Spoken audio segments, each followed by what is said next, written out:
আওয়ামী লীগ নিষিদ্ধের দাবিতে ঢাকা বিশ্ববিদ্যালয় এলাকায় বিক্ষোভ চলছে। সেখানে আছেন সহকর্মী শাহরিয়ার সৌমিক, সরাসরি যুক্ত হচ্ছি তার সাথে। সৌমিক, হঠাৎ করে কারা এই কর্মসূচি পালন করছেন এবং আওয়ামী লীগ নিষিদ্ধের বিষয়ে তাদের অবস্থান সম্পর্কে আমাদের আরেকটু পরিষ্কার করবেন, আরেকটু বিস্তারিত জানাবেন, কি বলছেন তারা?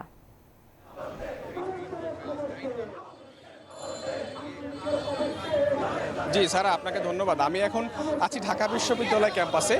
তো গতকাল রাষ্ট্রীয় অতিথি ভবন যমুনাতে ডক্টর মোহাম্মদ ইউনূসের সাথে ইন্টারন্যাশনাল ক্রাইসিস গ্রুপের একটি বৈঠক অনুষ্ঠিত হয়। মূলত সেই বৈঠকে ডক্টর ইউনূস বলেন, আওয়ামী লীগকে সাংগঠনিকভাবে নিষিদ্ধ করার কোনো পরিকল্পনা কিন্তু বর্তমান সরকারের নেই। এবং তিনি আরও বলেছেন যে জুলাই অভ্যুত্থানে যারা গণহত্যার সাথে জড়িত ছিলেন এবং যারা বিভিন্ন নাশকতার সাথে জড়িত ছিলেন, মূলত তাদের বাংলাদেশের আদালতে বিচার করা হবে, এমনটি তিনি বলেন। কিন্তু আওয়ামী লীগকে প্রাতিষ্ঠানিকভাবে নিষিদ্ধ করার কোনো ধরনের কোনো পরিকল্পনা কিন্তু তাদের নেই। তারই পরিপ্রেক্ষিতে গতকাল রাতেই কিন্তু ঢাকা বিশ্ববিদ্যালয় উত্তাল হয়ে ওঠে। ঠিক মাঝরাতে রাত 1:30 নাগাদ সময়ে কিন্তু ঢাকা বিশ্ববিদ্যালয়ের বিভিন্ন হলের শিক্ষার্থীরা বিক্ষোভে ফেটে পড়েন এবং তারা হল থেকে দলে দলে বিক্ষোভ মিছিল বের করেন এবং এক পর্যায়ে রাজু ভাস্কর্যে এসে তারা তাদের বিক্ষোভ কর্মসূচি পালন করেন।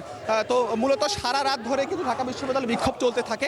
তারই ধারাবাহিকতায় প্রফেসর ডক্টর ইউনূসের এই কথার প্রেক্ষিতে বিভিন্ন রাজনৈতিক দল এবং দলের নেতাকর্মীরা কিন্তু এবং যারা সাধারণ শিক্ষার্থীরা যারা আছেন সারা দেশ থেকে কিন্তু তারা বিভিন্ন ধরনের কর্মসূচি ঘোষণা করেন।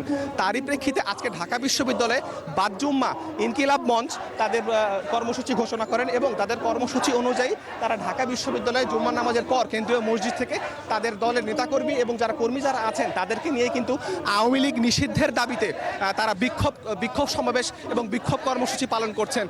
তাদের মিছিলটি ঢাকা বিশ্ববিদ্যালয়ের কেন্দ্রীয় মসজিদ থেকে বের হয়ে পুরো ক্যাম্পাস প্রদক্ষিণ করে এখন কিন্তু টিএসসি সংলগ্ন এলাকাতে কিন্তু আছে এবং তাদের সাথে আমরা কথা বলে যা জানতে পেরেছি, তারা এখন রাজু ভাস্কর্যে যাবেন এবং সেখানে অবস্থান নেবেন। তারা মিছিলে স্লোগান তারা বলছেন যে কোনো মূল্যেই যেন আওয়ামী লীগকে নিষিদ্ধ করা হয় এবং যতক্ষণ পর্যন্ত আওয়ামী লীগকে নিষিদ্ধ করা হবে না তাদের এই বিক্ষোভ কর্মসূচি এবং আন্দোলন চালিয়ে যাবেন। তো সারা ঢাকা বিশ্ববিদ্যালয় ক্যাম্পাস থেকে এই ছিল আমার কাছে সর্বশেষ।